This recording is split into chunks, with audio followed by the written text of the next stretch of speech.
नवरात्रि एक ऐसा त्योहार जिसमें लोग 9 दिन माँ दुर्गा की पूजा आराधना करते हैं। यह साल में 2 बार मनाया जाता है। हिंदू धर्म गुरु ऐसा कहते हैं कि माँ दुर्गा की 9 दिनों तक पूजा आराधना व्रत उपवास करने से माता देवी दुर्गा अपने भक्तों से प्रसन्न होती है और भक्त को सुखमय जीवन प्रदान करती है। जबकि देखा जाए तो लोग बहुत से अथाह दुख में जीवन व्यतीत कर रहे होते हैं। ऐसे में उनकी माँ दुर्गा देवी पर दृढ़ निष्ठा भी कम होने लगी और वे आस्तिक से नास्तिक होने की कगार पर हैं। आपको क्या लगता है कि देवी दुर्गा की पूजा करने से सुख प्राप्त होता है? क्या माँ दुर्गा की पूजा करना सही है?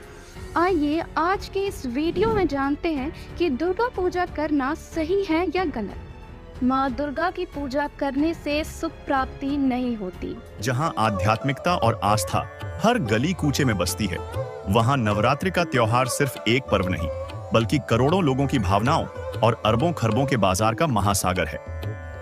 9 दिनों तक माँ दुर्गा के 9 रूपों की पूजा, बुराई पर अच्छाई की जीत का जश्न, यही तो हम बचपन से सुनते और देखते आए हैं।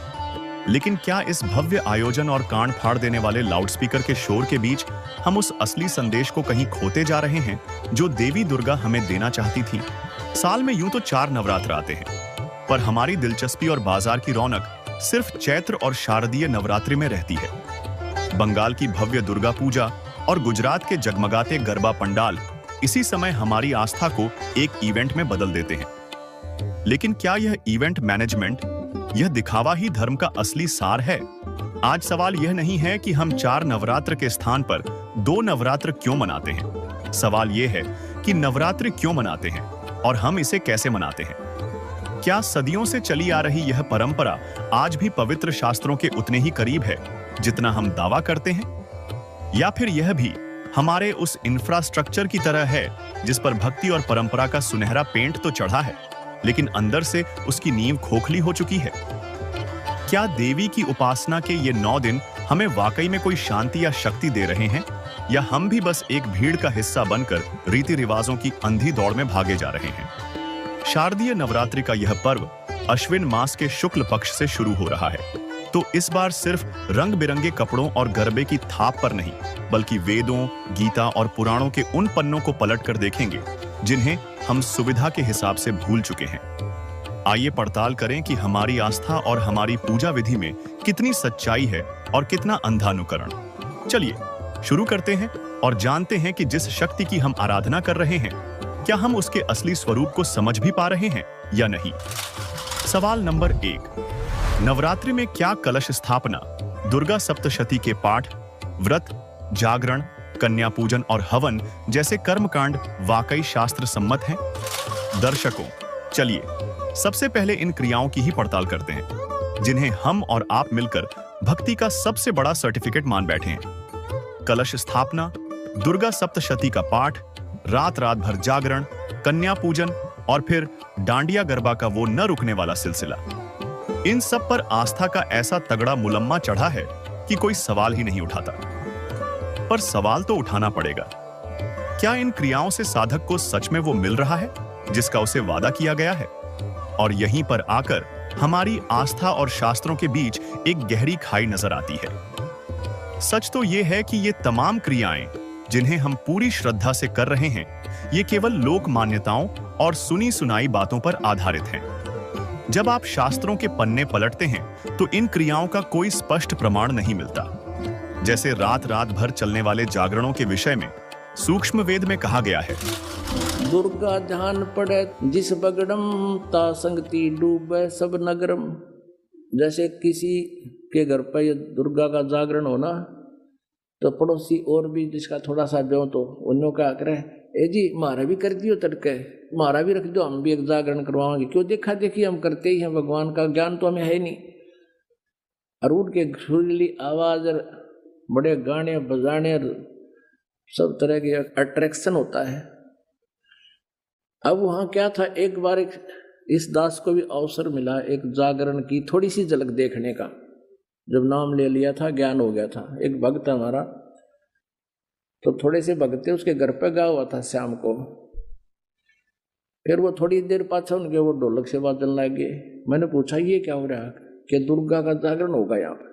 हम दोनों चल पड़े, पैदल आ रहे थे तो देखा उसके साथ में टेंट ला रखे घर के आंगन में,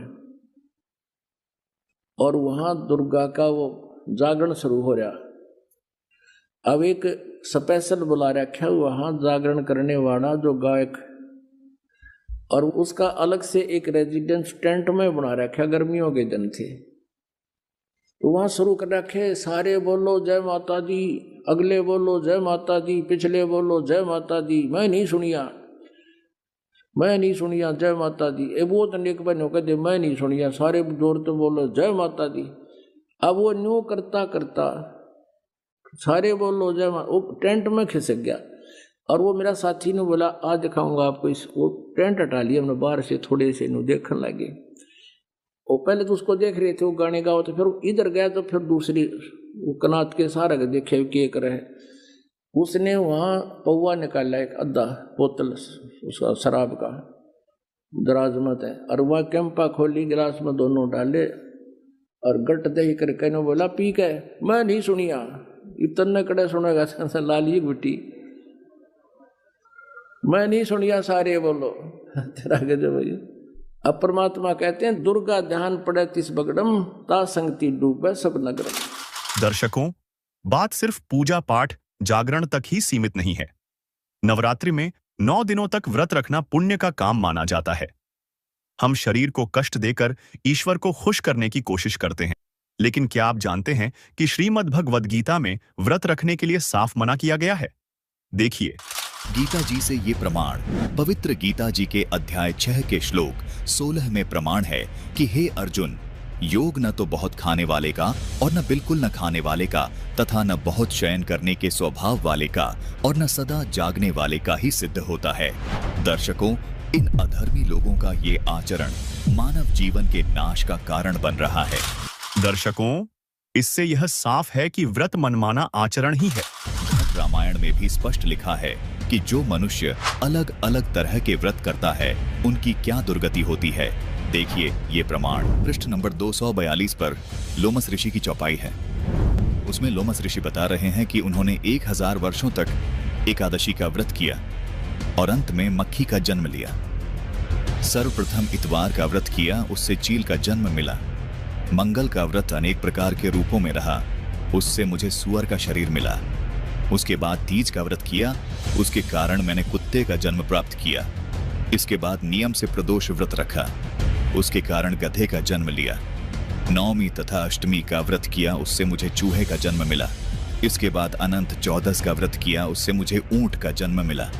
इसके बाद चतुर्थी का व्रत कहा गया, उससे भैंस का जन्म समझो। और नाना प्रकार के व्रतों का अनुशीलन पूरी तत्परता से पूछा, फिर भी मुक्ति नहीं प्राप्त की। यहाँ पर साफ तौर पर देखा जा सकता है कि लोमस ऋषि ने व्रत करने से मुक्ति तो छोड़ो, बल्कि चील, सुअर, कुत्ते, चूहे, ऊंट व भैंस के जन्म बताए हैं। इसका मतलब जो जागरण और त्याग हम कर रहे हैं वह शास्त्र विरुद्ध है। तो दर्शकों, ध्यान दीजिए, जब इन अनुष्ठानों का कोई शास्त्रीय आधार ही नहीं है और न ही देवी दुर्गा ने कभी इन्हें करने का आदेश दिया, तो फिर यह सब क्या है? शास्त्रों की भाषा में इसे मनमाना आचरण कहते हैं। एक ऐसी भक्ति जो दिखती तो बहुत भव्य है, पर उस जर्जर पुल की तरह है जो आपको मंजिल तक नहीं पहुंचा सकता, बल्कि बीच रास्ते में ही गिरा सकता है। यह साधना न केवल व्यर्थ है, बल्कि साधक को उस वास्तविक लाभ से भी कोसों दूर रखती है। तो अब सवाल यह उठता है कि अगर हमारी पूजा विधि ही गलत है, तो हम देवी को प्रसन्न कैसे कर रहे हैं? आखिर हमारी मनोकामनाएं पूरी कैसे होंगी? दर्शकों, यहीं से शुरू होता है मंत्रों का वो माया जाल जिसमें आज हर साधक फंसा हुआ है। हम मानते हैं कि ओम जय दुर्गा, ओम त्र्यंबकम यजामहे जैसे मंत्रों का जाप करने से या दुर्गा चालीसा का पाठ कर लेने से देवी मां की कृपा हम पर बरस जाएगी। यह हमारी आस्था का शॉर्टकट है। लेकिन क्या आपने कभी सोचा है कि जिस तरह एक गलत चाबी से सही ताला नहीं खुल सकता, उसी तरह क्या गलत मंत्र से सही देवता को प्रसन्न किया जा सकता है? दर्शकों, कड़वा सच तो यह है कि देवी दुर्गा को प्रसन्न करने के लिए समाज में जितने भी मंत्र और पाठ प्रचलित हैं, वे भी उसी मनमाने आचरण का हिस्सा हैं। वेद और गीता जैसे हमारे सर्वोच्च शास्त्र इन मंत्रों की पुष्टि नहीं करते। यह वैसा ही है जैसे आप किसी हेल्पलाइन पर कॉल कर रहे हो, पर नंबर ही गलत हो। आपकी आवाज वहां तक कभी पहुंचेगी ही नहीं। ठीक इसी तरह इन मनमाने मंत्रों की साधना भी व्यर्थ है। तो फिर असली मंत्र कौन से हैं? वो गुप्त नाम क्या है जिससे इन 5 प्रधान शक्तियों, जिनमें दुर्गा जी भी शामिल हैं, तक अपनी अर्जी पहुंचाई जा सकती है और उनसे लाभ लिया जा सकता है? शास्त्रों में इनके मूल मंत्र यानी ओरिजिनल मंत्र दिए गए हैं, जो आम प्रचलन से गायब कर दिए गए हैं। दर्शकों, इन पंचदेव साधना के यथार्थ 12 अक्षर मंत्र आपके सामने उजागर करने जा रहे हैं, जिनको वर्तमान में केवल और केवल तत्वदर्शी संत रामपाल जी महाराज ने ही दुनिया के सामने उजागर किया है। तो आइए देखते हैं मनु और शतरूपा जी इन 5 देवी देवताओं के कौन से 12 अक्षर मंत्रों का जाप करते थे। दर्शकों, मनु और शतरूपा जी सतयुग के आदि में पंचदेव के यथार्थ मंत्रों का जाप करते थे, जिन मंत्रों को संत रामपाल जी महाराज भी प्रथम दीक्षा के समय में अपने शिष्यों को देते हैं।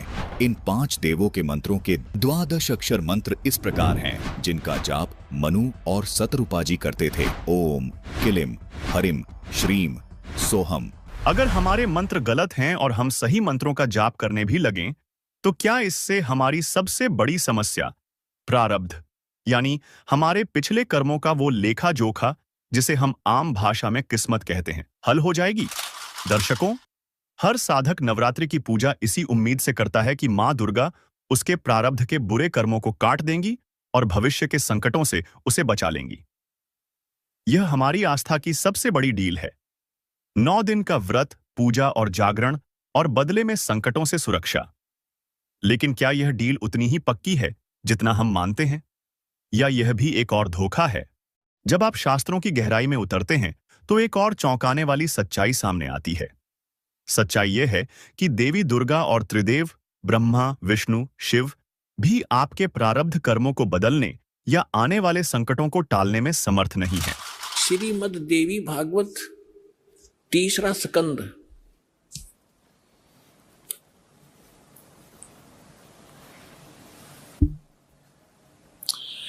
ये गीता प्रेस गोरखपुर से प्रकाशित है। ये देखिएगा, इसके ये सचित्र मोटा टाइप, केवल हिंदी।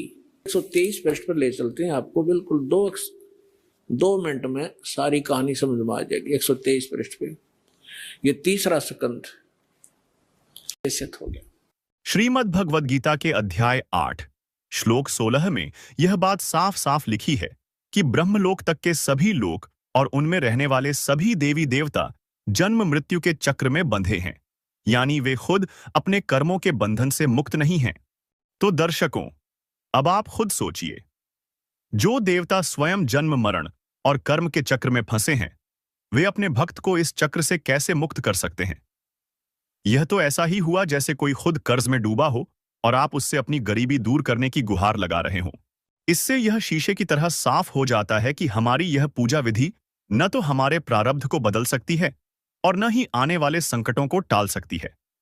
जबकि संत रामपाल जी महाराज द्वारा जो आदि सनातनी भक्ति अर्थात शास्त्र अनुकूल भक्ति बताई जाती है, उससे प्रारब्ध कर्म तो समाप्त होंगे ही, साथ ही मोक्ष भी मिलेगा, जो कि मानव जीवन का मुख्य उद्देश्य है।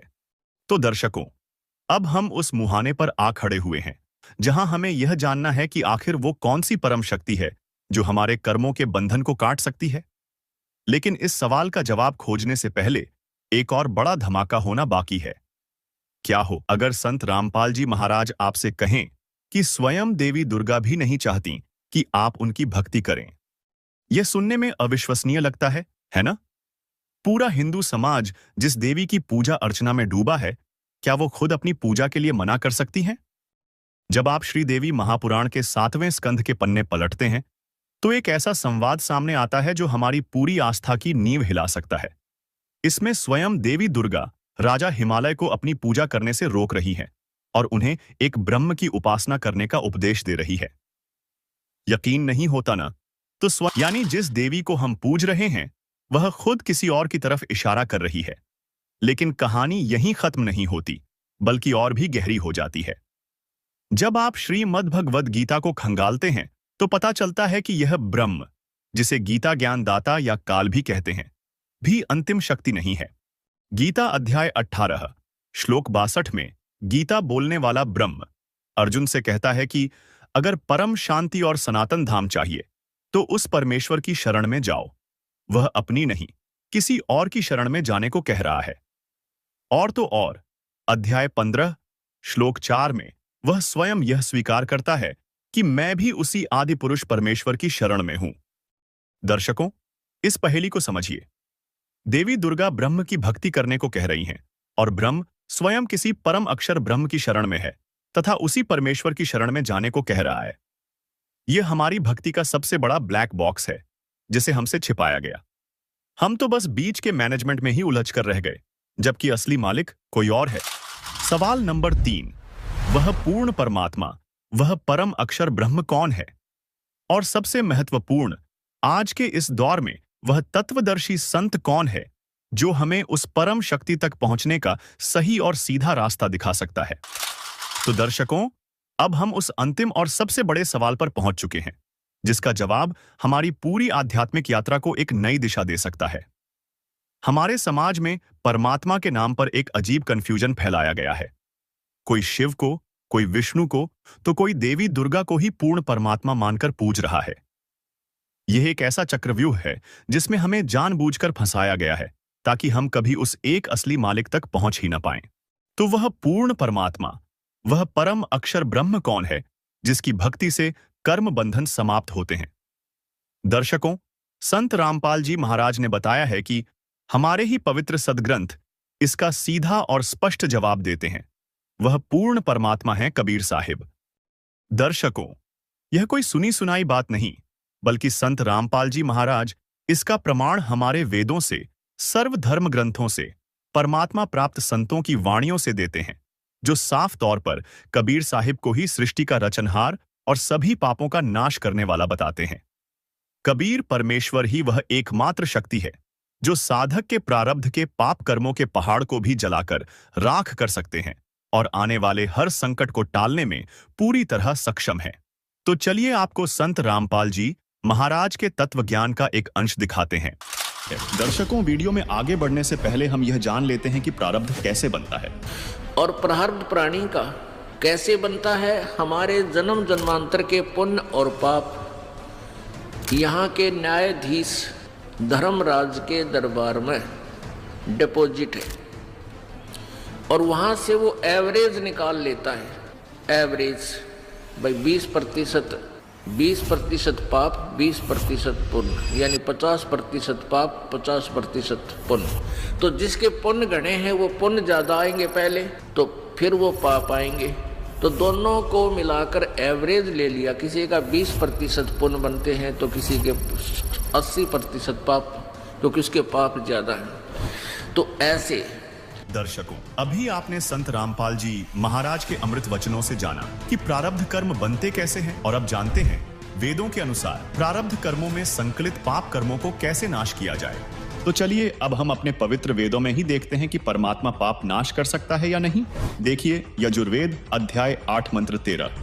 दर्शकों, यजुर्वेद अध्याय 8 मंत्र 13 में 6 बार लिखा है कि परमात्मा साधक के घोर पाप का भी नाश कर सकता है।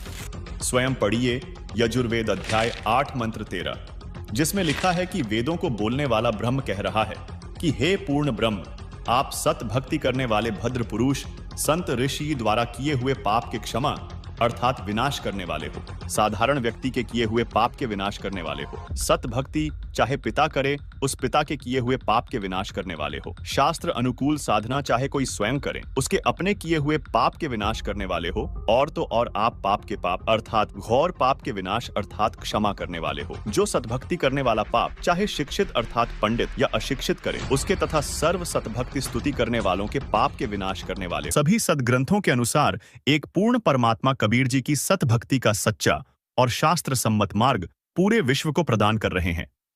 इसीलिए आप सभी से आग्रह है कि नवरात्रि जैसी शास्त्र विरुद्ध और मनमाने आचरण के इस जर्जर इंफ्रास्ट्रक्चर से बाहर निकलिए।